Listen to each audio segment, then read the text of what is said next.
ভিডিওতে যদি আমরা এতটা হয়ে যাই, যারা প্রকৃত পরিস্থিতির সামনে ছিল এবং এখনো আছে, তাদের সে পরিস্থিতির শেষ হয় নাই, তাদের অবস্থা কিছু কি আছে। এখানে সমস্ত তর্কের অবসান। আমি একটু আগে যেটা বলছিলাম আবার বলি যে প্রত্যেক বাংলাদেশি যেন একবার এই জাদুঘরে একটা দিন পুরো দিন একা একে বন্ধু বান্ধব নিয়ে না, সেটা অন্য জিনিস। একা একে একটা দিন শুধু নিজেকে জিজ্ঞেস করার জন্য যে আমি কে,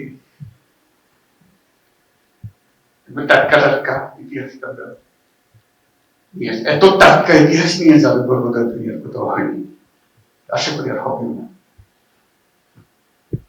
পৃথিবীতে বহু জাদুঘর আছে, বহু মিউজিয়াম আছে, তাদের সংস্কৃতির উপরে আছে, তাদের রাজা রাজার কাহিনীর উপরে আছে, তাদের ইতিহাসের উপরে আছে। আমাদের মতো জাদুঘরের কোথাও নেই।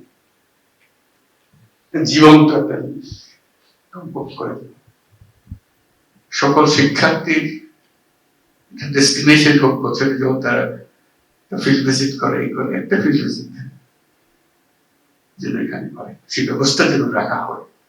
এটা কোনো পাঠদান করার জন্য না, জাস্ট ঘুরে বেড়ানোর জন্য, দেখার জন্য,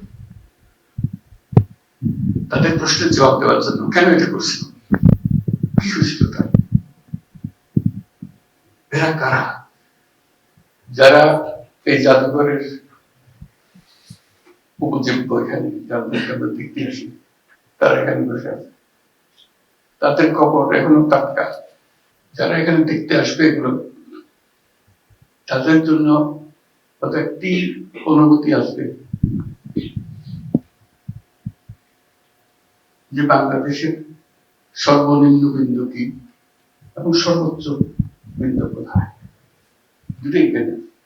সর্বোচ্চটা সর্বনিম্নটা। এই জাদুঘর এই দিশাহারা জাতির পথ খুঁজে দেবে, এখানে পথের ঠিকানা পাওয়া যাবে। আমরা যে তাদেরকে জাদুঘরের মধ্যে আনতে পেরেছি, এটি আমাদের সৌভাগ্য, বিরাট সৌভাগ্য, জাতির একটা বড় সৌভাগ্য। অগ্রযাত্রা প্রতিদিন নির্ভীক